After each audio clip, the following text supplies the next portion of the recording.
KPK menegaskan semua tersangka yang ditetapkan oleh KPK dipastikan akan diperiksa dan akan dilakukan penahanan, termasuk Lukas NMB.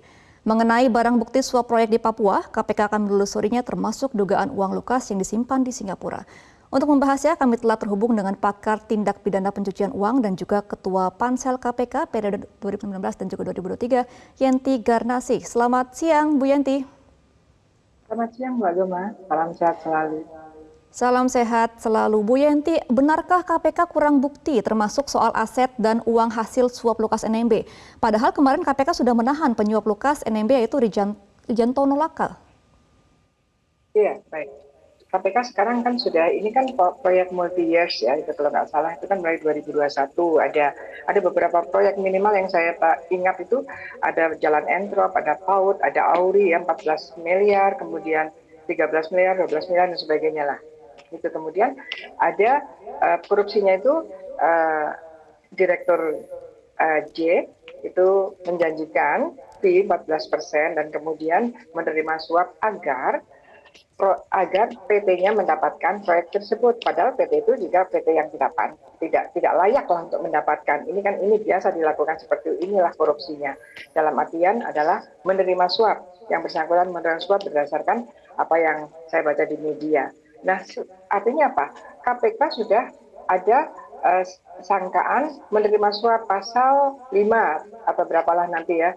Apa itu malah kalau gratifikasi bisa pasal 12 ya. Nanti kita lihat itu menerimanya itu menerima di awal saja ataukah setelahnya menerima gratifikasi itu juga bisa. Itu lebih berat ketentuan pidananya, bukan hanya sekedar maksimum 5 tahun kalau bukan di pasal 5. Nah, di dalam rangka mendalami dugaan korupsi pasal 5 ini kan KPK sudah mendapatkan 2 alat bukti karena sudah ada penetapan tersangkanya.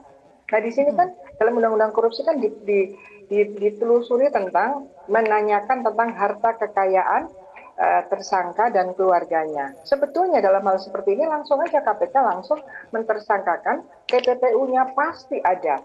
Nah dengan mentersangkakan TPPU-nya sekaligus, ini yang seperti dilakukan oleh Kejaksaan Agung misalnya, ini otomatis dia bisa langsung lebih mudah melihat misalnya melacak semua transaksi-transaksi yang melibatkan dari uang ini. Pakai undang-undang TPPU sejak awal sehingga lebih mudah gitu. Karena kalau dengan undang-undang TPPU sangkaannya tidak sejak awal, itu ya seperti ini kelamaan gitu ya. Jadi harusnya berdasarkan pasal 75 Undang-Undang TPPU disebutkan tegas bahwa dalam hal penyidik tindak pidana asal dalam hal ini adalah KPK dan tindak pidana asalnya korupsi menemukan bukti permulaan adanya TPPU, artinya apa? Adanya uang hasil pasal 5 itu mengalir seperti disebutkan tadi, bahwa ada yang ke tempat perjudian, ada yang lain-lain. Ini berarti KPK harusnya langsung menggabungkan dugaannya itu berdasarkan pasal 75. Dugaan yang pertama adalah korupsi, yang kedua adalah TPPU. Dengan menggunakan TPPU sangat awal ini memudahkan untuk pelacakan. Jadi kalau melacaknya hanya menggunakan undang-undang korupsi seperti yang selama ini sering dilakukan, itu tidak optimal nantinya. Jadi kalau mau mengoptimalkan bagaimana uang hasil korupsi itu bisa kembali kepada negara dan segera melacak dan di mana saja sih sebenarnya uang-uang ini itu lebih pada penekanan undang-undang TPPU-nya, bukan sekedar undang-undang korupsi. Jadi saya juga ingin menyampaikan kepada KPK, selama ini KPK selalu menyatakan bahwa KPK menyelamatkan uang negara sekian triliun, 51 triliun atau apa itu kan melalui pendekatan pencegahan, menyelamatkan dalam artian program-program negara yang ada pembangunannya, dana-dana itu terselamatkan karena sistemnya sudah dijaga sedemikian rupa oleh bersama dengan KPK. Tapi pendekatan yang lain adalah bukan sekedar menyelamatkan uang negara dengan cara pencegahan saja, tapi dalam penindakan juga. Dalam hal ini sekarang KPK juga harus menyelamatkan uang negara yang sudah terlanjur dilakukan korupsi oleh pelakunya dengan cara menerapkan sesegera mungkin mengkumulasikan sangkaan itu, sangkaan pertama korupsi, sangkaan kedua TPPU, yang ketika TPPU diterapkan itu memberikan peluang lebih mudah untuk melacak, membuka rekening-rekening di mana-mana, bahkan bekerja sama dengan negara lain. Oke ya, Bu Yenti, ini kan PPATK juga sudah menemukan ya adanya transaksi judi, yaitu pencucian uang juga dari Lukas NMB. Nah, kira-kira bukti apa yang harus diamankan lagi oleh KPK agar bisa menggunakan tindak pidana TPPU ini kepada Lukas NMB, Bu Yenti? Ya, jadi LHA dari PPATK kan memang belum bisa jadi bukti. Itu petunjuk yang harus dikuatkan dengan petunjuk lain. Nah, selain itu kan berarti sudah ada share of dari ada bantuan dari PPATK. Kan kita ada saksi-saksi. Saksi juga, saksi kan didalami juga. Adakah pembelian yang lain? Adakah ada misalnya biasanya membangun rumah lah, rumah mewah lah, beli mobil lah dan sebagainya. Itu menurut saya lebih sangat mudah ya, sangat mudah untuk dicari. Nah, kita sekarang mendorong bagaimana KPK membiasakan diri sejak awal ketika ada korupsi, ada TPPU-nya. KPK itu adalah satu lembaga yang antara penyidik dan penyidik dan JPU-nya itu satu lembaga, sama dengan Kejaksaan Agung yang tadinya lembaga penuntutan saja untuk korupsi bisa menjadi lembaga penyidikan juga. Nah, Kejaksaan Agung melakukan itu. Begitu ada dugaan atau ada penyidikan berkaitan dengan korupsi, langsung dia menggunakan TPPU, Jiwasraya, Asabri. Itu adalah satu success history-nya mereka ya. Itu bisa kita kerjasama kan, jaksanya di KPK juga jaksa yang dari Kejaksaan Agung. Saya kira kalau KPK menurut saya ya memberanikan diri lebih cepat, karena bagaimanapun juga ruhnya dari adanya undang-undang KPK, adanya undang-undang korupsi, dan adanya kebijakan-kebijakan yang lebih tinggi dari undang-undang, yaitu bahwa ketika Indonesia menghadapi masalah korupsi, maka dikatakan bahwa perkara korupsi didahulukan dari perkara-perkara lain. Ini artinya apa? Harus cepat. Nah, cepatnya bukan hanya di korupsi saja, tapi juga di TPPU-nya. Untuk apa gunanya? Yaitu untuk bagaimana menelusuri. Jadi menyelamatkan uang negara bukan saja di pencegahan, tapi juga di dalam penindakan. Bagaimana caranya menyelamatkan uang negara yang sudah mengalir kemana-mana, yang merupakan TPPU.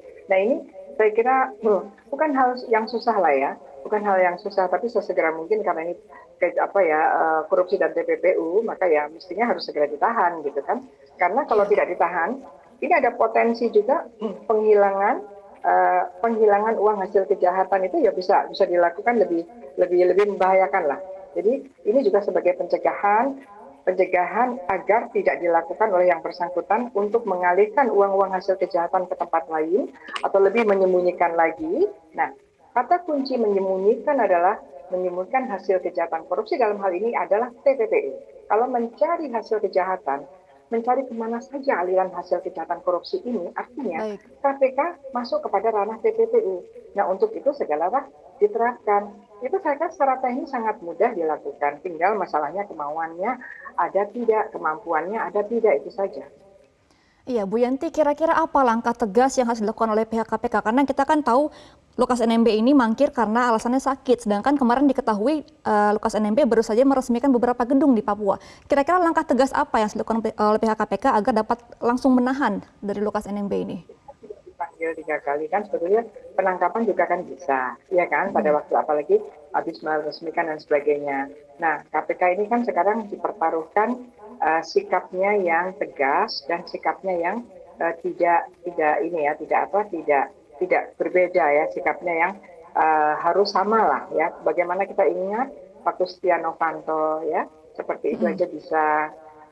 Jadi ini kan kita betul-betul menginginkan pimpinan KPK itu melakukan satu tindakan penegakan hukum yang equality before the law ya. Apalagi sebetulnya kan semangatnya itu justru kalau pelaku semua kejahatan, apalagi korupsi, kalau pelakunya itu adalah pejabat, pelakunya itu orang yang berpengaruh, penegakan hukumnya harusnya lebih keras gitu, karena di dalam psikologi dan filosofi pemidanaan pun kalau dilakukan oleh pejabat, oleh penegak hukum, itu pidananya bisa ditambah sepertiga. Itu menjadi pemikiran-pemikiran yang bisa menyemangati bahwa ada filosofi of law enforcement-nya, ya, penegakan hukumnya. Jadi juga jangan malah mundur ya, nah, kecewa lah nanti masyarakat begitu Iya. ini misalnya ketua partai langsung ragu, kalau ini pejabat ragu, kalau ini punya masa ragu, yang nggak bisa begitu. Apapun ini uang negara itu uang rakyat Indonesia semuanya, bukan uang di suatu wilayah di mana pejabat tersebut melakukan penerimaan uang secara ilegal, secara melawan hukum, dan dengan penerimaan itu kemudian dilakukan suatu penetapan direktur mana, PT mana yang bisa melakukan suatu proyek. Nah ini kan membahayakan sekali, apalagi kan di dalam sudah ada data ya, sudah ada informasi bahwa ada kan sudah diperiksa yang lain kan diperiksa tinggal cross bahwa betulkah bahwa disiapkan atau dijanjikan 14% fee. Nah ini juga harus dalami. Kalau yang dijanjikan kemudian apakah itu cukup di penyuapan saja pasal 11, ataukah kalau diterima nanti adalah itu gratifikasi. Karena pasal 11 dan pasal 12 itu beda sekali pidananya. Kalau pasal 11 maksimumnya 5 tahun, kalau gratifikasi bisa 20 tahun. Nah, penerimaan gratifikasi seorang pejabat menerima gratifikasi, menerima hadiah, mereka menerima sejumlah uang dengan dijanjikan sesuatu. Nah, kalau penyuapan itu seseorang memberikan sesuatu kepada pejabat agar pejabat negara menerima sesuatu dari seseorang yang dikaitkan dengan jabatannya. Nah ini juga kita harus lihat ya, karena memang ancaman pidananya sangat berbeda, tetapi faktanya hampir sama-sama menerima uang dari dalam hal ini ya, nanti kalau terbukti dari pelaku yang mencari keuntungan untuk mendapatkan proyek ya dalam hal ini, sama-sama menerima, tapi apakah pasal 11 saja bisakah ke pasal 12 untuk upaya pencegahan orang lain dan penjeraan yang bersangkutan gitu. Karena kan kita tahu kalau misalnya pasal 5 bisa jadi putusannya hanya 2 tahun. Itu bukan hal yang mustahil, suatu saat dia melakukan lagi kalau ada jabatannya lagi gitu. Ini juga harusnya jangan kita sia-sia, kita kecewa dan masih ada hukum itu tajam ke bawah, tumpul ke atas gitu. Ini juga KPK harus perhatikan ini. Baik, Bu Yanti, kami ingin konfirmasi kembali, KPK kan menyebar penyidik untuk mencari aset-aset TPPU Lukas NMB ya. Apakah sejauh ini sudah disita, Bu Yanti? Iya, itu kan sangat teknis ya menyebar ini kan. Sebetulnya nggak usah disampaikan juga, harusnya itu yang dilakukan gitu. Kenapa mesti dipamer-pamerkan bilang seperti itu? Udah pastilah ya itu kan strategi penindakan untuk korupsi yang ada hasilnya. Tetapi sebetulnya ketika dia menyatakan bahwa menyebar untuk mencari aset-aset seseorang yang diduga menerima suap, itu harusnya pendekatannya sudah TPPU. Jadi saya nggak tahu juga menyebar orang mencari bagaimana. Mencari itu kan bukan mencari seperti mencari apa gitu kan, tetapi kan bisa melalui data, melalui keterangan orang, kemudian diklarifikasi, betulkah misalnya ada harta benda di sana atau ada properti itu, betulkah properti itu dari ini dan kepada ini, dan cari alat buktinya. Adakah apakah ditransfer, apakah dibayar tunai, siapa saksinya. Saya kira kan hal-hal seperti itu, bahwa dia mencari otomatis harus mencari, tapi menyebarkan orang itu harusnya pendekatannya menggunakan TPPU itu jauh lebih mudah. Karena apa? Salah satunya, ketika seseorang disangkakan dengan TPPU, langsung penyitaan dan sebagainya itu lebih mudah. Misalnya pemblokiran perbankan tidak perlu lagi minta izin OJK. Bisa langsung, misalnya dalam hal ini, misalnya di Polda, Direktur Polda bisa langsung minta kepada bank atau kepada PPATK. Artinya, tapi kalau menggunakan undang-undang korupsi saja, tahapannya lebih panjang, harus ada izin dan sebagainya. Nah, fasilitas seperti ini kok sepertinya tidak digunakan, fasilitas yang ada ketika penegak hukum menerapkan TPPU, upaya penyitaan, upaya pemblokiran, upaya pembekuan, upaya penundaan transaksi itu lebih mudah. Itu yang untuk menyelamatkan uang hasil kejahatan korupsi ini, agar nanti ketika terbukti kita tidak hanya diharapkan puas dengan hanya dipidana. Pidananya pun kadang-kadang membuat kita tidak puas, sangat rendah gitu ya. 2 tahun Oke, itu kan baik. sama Berarti dengan KPK rakyat memang yang harus tegas mencuri untuk menindak apa ya, Lukas NMB mencuri dan juga kambing atau segera mencuri motor, mensangkakan ya kan. Padahal ini dengan adalah tindak pidana uang negara TPPU ya, dan Bu yang Yanti? melakukan adalah pejabat negara, pejabat Oke. publik itu.